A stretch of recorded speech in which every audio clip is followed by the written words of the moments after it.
தொட்லாம்பட்டி கிராமத்தில் ஸ்ரீ ஊர் மாரியம்மன் கோவில் மகா கும்பாபிஷேகம் விழா வெகு விமரிசையாக நடைபெற்றது. தருமபுரி மாவட்டம் பாப்பாரப்பட்டி அருகே உள்ள தொட்லாம்பட்டி கிராமத்தில் ஸ்ரீ ஊர் மாரியம்மன், ஸ்ரீ விநாயகர், ஸ்ரீதேவி பூதேவி சமேத ஸ்ரீ பெருமாள் திருக்கோவில்கள் புனரமைக்கப்பட்டு மகா கும்பாபிஷேக விழா கடந்த 9ஆம் தேதி கொடியேற்றத்துடன் தொடங்கியது. முக்கிய நாளான இன்று அதிகாலை முதலே திருப்பள்ளி எழுச்சி, மங்கள இசை, திருசுற்று கலச நீராட்டு, ஆணைந்தாட்டல், காப்பணிவித்தல், 4ஆம் கால வேள்வி, பேரொளி வழிபாட்டுடன் பூர்ணாகுதி நடைபெற்றது.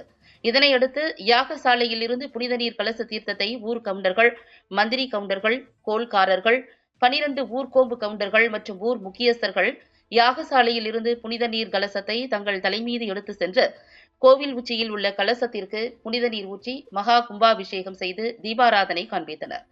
பின்னர் புனித நீர் பக்தர்கள் மீது தெளிக்கப்பட்டது. இதனையடுத்து ஸ்ரீ ஊர் மாரியம்மன், ஸ்ரீ விநாயகர், ஸ்ரீதேவி பூதேவி சமேத ஸ்ரீ பெருமாளுக்கு பல்வேறு திரவியங்களால் அபிஷேகங்கள் செய்யப்பட்டு மலர் மாலைகளால் அலங்கரிக்கப்பட்டு மகா தீபாராதனை காண்பிக்கப்பட்டது. இந்த விழாவில் ஏராளமான பக்தர்கள் கலந்து கொண்டு சுவாமி தரிசனம் செய்தனர். விழாவினையொட்டி பக்தர்கள் அனைவருக்கும் அன்னதானம் வழங்கப்பட்டது.